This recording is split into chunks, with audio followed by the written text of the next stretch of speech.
Bonjour, je reprends donc ma série de questions et de réponses sur le Brexit et donc une nouvelle série de questions consacrée aux négociations qui ont eu lieu entre le gouvernement britannique et l'Union européenne en 2017 et 2018.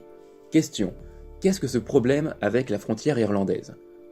Réponse: l'Irlande, ancienne colonie britannique, est devenue indépendante en 1921, à l'exception de 6 comtés formant l'Irlande du Nord, restée britannique. Dans la seconde moitié du XXe siècle, plusieurs milliers de personnes ont été tuées dans des assassinats ou des attentats qui opposaient les partisans de la réunification de l'Irlande, principalement le Sinn Féin et l'Irish Republican Army, en français IRA, et les partisans du Royaume-Uni de l'autre côté, donc ce qu'on appelait les unionistes et bien entendu le gouvernement britannique et son armée elle-même.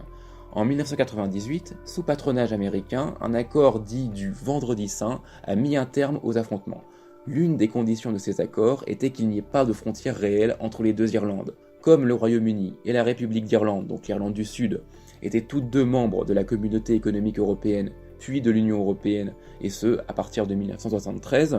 et 93 pour l'Union européenne, alors cette condition d'absence de frontières réelles, sans contrôle, sans taxes, était de fait remplie.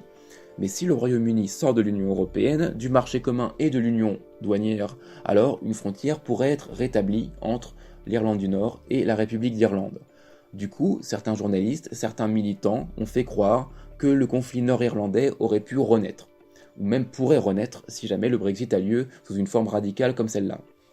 Pour l'instant, on ne sait pas très bien qui aurait intérêt à reprendre les attentats et les assassinats. Cependant, si une frontière réelle avec des contrôles douaniers devait être établie entre les deux pays, des dizaines de milliers d'habitants de l'Irlande du Nord, qui passent la dite frontière tous les jours, devraient subir des contrôles, ce qui ne serait pas mortel, mais qui serait peut-être gênant et coûteux. L'Union européenne, par le biais donc de Michel Barnier et de son équipe de négociateurs, ont proposé que l'Irlande du Nord soit maintenue dans l'Union douanière européenne et qu'il y ait de fait une frontière entre l'Irlande, toute l'île d'Irlande, et la Grande-Bretagne, donc une frontière qui passerait par ce qu'on appelle la mer d'Irlande. Alors cette solution a été considérée comme inacceptable pour le parti qui domine la scène politique nord-irlandaise, donc le fameux DUP, Democratic Union Party, qui est à Londres, à Westminster, à la Chambre des communes, le seul allié des conservateurs. Ils ont refusé cette solution parce que pour ce parti nord-irlandais, cette frontière entre l'Irlande et la Grande-Bretagne pourrait préparer une séparation de l'Irlande du Nord du Royaume-Uni et une réunification de l'Irlande, une réunification contre laquelle les royalistes de l'Ulster se sont battus pendant près d'un siècle. Question: que dit globalement l'accord conclu par le gouvernement de Theresa May avec l'Union européenne fin 2018? Réponse: l'accord de novembre 2018 prévoit que les ressortissants européens au Royaume-Uni garderont peu ou prou les mêmes droits qu'avant le Brexit,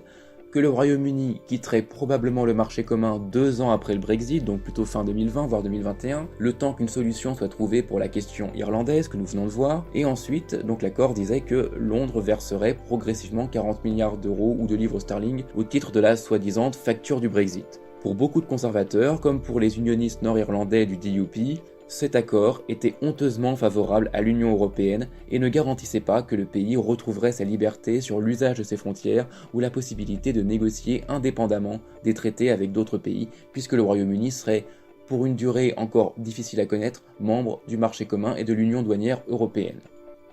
Question: que se passe-t-il en cas de refus de l'accord par les parlementaires britanniques? Réponse: si les parlementaires britanniques rejetaient cet accord ou toute version acceptée à la fois par le gouvernement britannique et l'Union européenne d'ici au 29 mars 2019, donc là on se base en ayant comme point de vue le début de l'année 2019, eh bien théoriquement il n'y aurait eu que 2 possibilités. S'il y avait vraiment un refus complet de l'accord, soit les parlementaires votaient une révocation de l'article 50, que l'on a vu dans une précédente vidéo, et donc les parlementaires auraient voté l'annulation complète du Brexit, soit le Royaume-Uni aurait fait un hard Brexit entre guillemets le 29 mars 2019, du moins c'est ce qui aurait dû avoir lieu. Autrement dit, le Royaume-Uni aurait fait une sortie sans accord. Cela n'aurait pas voulu dire que le Royaume-Uni serait devenu une sorte de Corée du Nord coupée du monde et sans aucun lien diplomatique ou sans aucun accord commercial. Le Royaume-Uni et les pays de l'Union européenne seraient restés liés par les règles de l'Organisation mondiale du commerce, la fameuse OMC, et donc les pays européens et le Royaume-Uni auraient pu continuer à échanger. Mais des contrôles et des taxes aux frontières auraient pu être rétablis.